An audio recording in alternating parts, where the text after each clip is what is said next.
के जैसे मकान है उनके यहाँ से बीच में से निकल रही है। अब क्या ये है, मान लो फैक्ट्री है, इस फैक्ट्री वाले ने अपना कुछ केमिकल बनाया। अब इनकी जो ड्रेन होती है, जो नाली होती है, जब चीजें साफ होती हैं फैक्ट्री की, तो वो गंदा पानी जो है उसको क्लीन करने के लिए फैक्ट्री में यूज होता है। और वो गंदा पानी निकला, अब क्योंकि वो समझदार नहीं होते कुछ फैक्ट्री वाले, वो गंदा पानी सीधा नदी में छोड़ देते।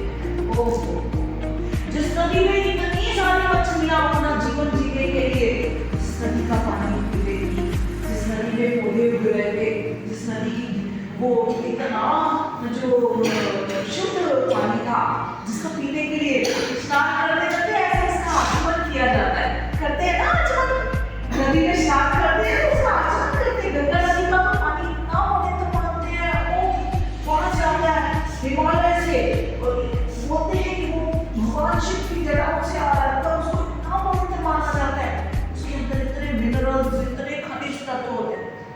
जैसे जैसे वो शहरों के पास आती है गंगा माँ रो देती है। क्यों रो देती है? वो कहती देखो मेरा इतना शुद्ध जल, इतना शुद्ध जल जिससे मैंने इतने लोगों को जीवन दे रहा था, इतने जानवरों को, पक्षियों को जो उसके किनारे पीने आते हैं, अब उनको मेरा जल गंदा होके मिलेगा, उनका जीवन खतरे में आ जाएगा, वो बीमार पड़ जाएंगे। क्यों? फैक्ट्री वाले अपना पानी नहीं देते। अब कुछ लोग जो समझदार नहीं है, अपनी जो भी उनके जानवर होते हैं उन्हें सीधा नदी में ही नहलाने चले जाते हैं, और खुद भी उसमें मल मल के नहलाते हैं अपने आप को भी। साबुन तो केमिकल ही होता है, वो केमिकल जब भी पानी में मिला उससे उस पानी को दूषित कर दिया। और सुनो, जो लोग घूमने जाते हैं नदियों के किनारों पे रोड लोगे रहते हैं, रूम तो लेते हैं, वहाँ रहते तो देखेंगे ना नजारा, लेकिन समझ नहीं अपने साथ लेके जाते। प्लास्टिक के पैकेट्स में सामान ले जाते हैं, खाया सामान और प्लास्टिक का पैकेट फेंक दिया, और वो जब हवा चलती है तो वो सारे उड़ के नदी के पानी में वाटर बॉटल्स, प्लास्टिक के पानी की बोतलें पानी पर तैरती हैं, और कुछ ऐसे ऐसे लिफाफे होते हैं जो मछलियां पानी पीने लगती हैं उनके अंदर चले जाते हैं, मगरमच्छ पानी के अंदर चले जाते हैं, और कुछ देर बाद देखते हैं कि पानी की लहरें उन्हें किनारे पे डेड बॉडीज हो जाते हैं, डेड मछलियों का ढेर लग जाता है, मगरमच्छों के ढेर लग जाते हैं डेड के, इतना गंदा हो जाता है पानी। ये किसके कारण? हम लोगों की नासमझी के कारण। हमारे माता पिता, हमारे बड़े जिन्होंने वो फैक्ट्री खोल रखी है, उन्होंने वो सोचते ही नहीं कि हम ये गंदा सामान उसके अंदर जाने दे रहे हैं, उससे पानी दूषित हो जाता है। तो कितनी बातें पता लगी हमें, लेकिन इसका उपाय किया जा सकता है। जिसका कोई कारण है उसका उपाय भी है, उस कारण को हटा दो तो उपाय है। हम लोगों से जाना एक वजह एडवाइस कीजिए, कोई एक बड़ा कारण बताइए, एक उपाय बताइए जिससे कि गंदगी जानी बंद हो नदी में। बताइए बेटिया, आपका नाम क्या है? ऋषि माँ जी, बताओ बेटा। आचार्य जी, हमें पानी में अगर कोई भी कचरा देखे तो उसे हम उसको पानी से कचरा को निकाल कर उस पानी को अच्छे से साफ किया। बहुत अच्छे, सफाई करो। हमारे स्वामी जी महाराज बहुत बार ऐसा होता है कि सबको लेके चलते हैं गंगा के किनारे, वहाँ गंगा के जल को साफ करने का अभियान चलाते हैं, और सभी सन्यासी भाई अपने धोतियों को ऊपर करके निकल जाते हैं इसके अंदर, उठा के लिफाफे उठा के बोतल बाहर टोकरों में भरते हैं, और गंगा का जल जब बहुत क्लीन हो जाता है तब शाम को लौटते हैं वहाँ से, तभी सफाई करने जाते हैं सफाई अभियान पे। बहुत अच्छा पॉइंट। ऋषिमा बैठो बेटा। अगर फैक्ट्री के लोग नदी में गंदा पानी डालना बंद कर दें, क्या बात है, वो पानी एकदम स्वच्छ हो जाएगा, और फिर सारी मछलियाँ भी उस पानी को पी पाएगी और कोई जानवर भी नहीं मरेगा। वेरी गुड, बहुत बढ़िया,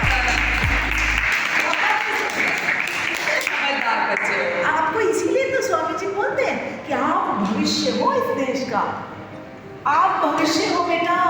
हमारा देश बहुत अच्छा है और हम जैसे बच्चे बनाएंगे उसे और भी अच्छा। जी बेटा आप बताइए। जी और कौन बच्चा बताना चाहता है? जी बेटे अपना नाम बताइए पहले। जी हमें जितना भी प्रैक्टिकल वेस्ट है, जो रिसाइकिल करने वाला है उसे रिसाइकिल करना है, और जो रिसाइकिल नहीं किया जा सकता है उसे नदी में नहीं फेंकना है, उसे है ना अच्छी जगह पे है ना जमीन के अंदर है, और कुछ सालों बाद वो है ना गल जाएगा और खेत में आ जाएगा। जी हालांकि प्लास्टिक नहीं करता, बहुत अच्छा पॉइंट है इनका।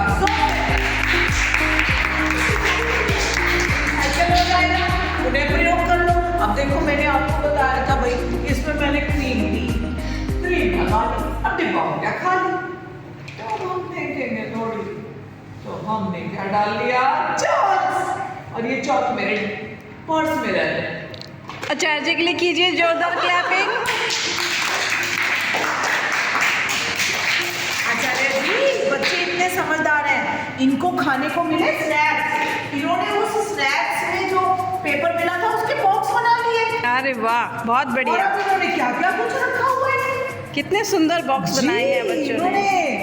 बना डाले, ये बहुत अच्छी क्लास है। देखो तो एक में ये पेंसिल रखा है, अरे वाह, रिसाइकल कर लेते ये हैं। रेक्टेंगल शेप का। जी वेरी गुड। इनको तो मैंने ऐसा सिखाया था, लेकिन अपनी मर्जी से किसी ने कैसा किसी ने कैसा, कितना सुंदर बना दिया। आप जैसी आचार्य जी हो तो बच्चे कैसे नहीं विद्वान बनेंगे आचार्य जी। बहुत अच्छे बच्चे हैं जी। बताइए बेटा आप बताइए कौन उपाय? अगर हमने पैकेज बंद कर दिया और प्लास्टिक से बंद कर दिया तो फिर नदी का पानी साफ रहेगा। ना रहेगा बांस, ना बजेगी बांसुरी।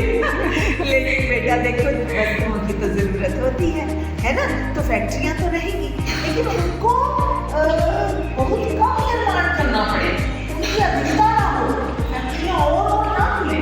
हम अगर प्रयोग ही नहीं करेंगे प्लास्टिक का ज्यादा, तो फैक्ट्रियां किसके लिए बनाएंगे? हम प्रयोग करते हैं, हम डिमांड रखते हैं, हम कहते हैं हमें चाहिए प्लास्टिक का, सीधे वो बनाते हैं। हम कहते हैं कि नहीं जी हमें तो कपड़े का थैला चाहिए। अब ये देखो अगर हम कपड़े का थैला लें, ये कपड़े का थैला है, हमने कपड़े का थैला बना दिया, प्लास्टिक के बैग नहीं लेंगे तो कपड़े का प्रयोग कर लेंगे, धीरे धीरे क्या होगा? प्लास्टिक का प्रयोग बंद होने लगेगा। ठीक है बेटा, तो हम इस तरह से बहुत से उपाय हैं जिनसे हम इस पानी को और प्रदूषित ना होने देंगे। ठीक है, और नदियां हमारी बिल्कुल आंसू ना बहाए, बिल्कुल ना होए, और वो प्रशांत मन से लहरें उछालती हुई, आनंद कराती हुई, गांवों से, शहरों से, खेतों से, खलिहानों से बहती हुई नदी, सबको आनंद देती हुई नदी, सबको जीवन देती हुई नदी बहती जाए, है ना? तो आज हमने क्या पढ़ा? जल तत्व को कैसे सुरक्षित रखा जाए। अगर जल हमारा जीवन है तो जल का साफ रहना बहुत जरूरी है ना बेटा? तो मिलके बोलेंगे जल को प्रदूषण से बचाएंगे, जल को प्रदूषण से बचाएंगे, जल ही तो जीवन है, जल ही तो जीवन है, सबको सिखाएंगे, सबको सिखाएंगे। एक्शन के साथ करो। प्रदूषण से जल को प्रदूषण से बचाएंगे,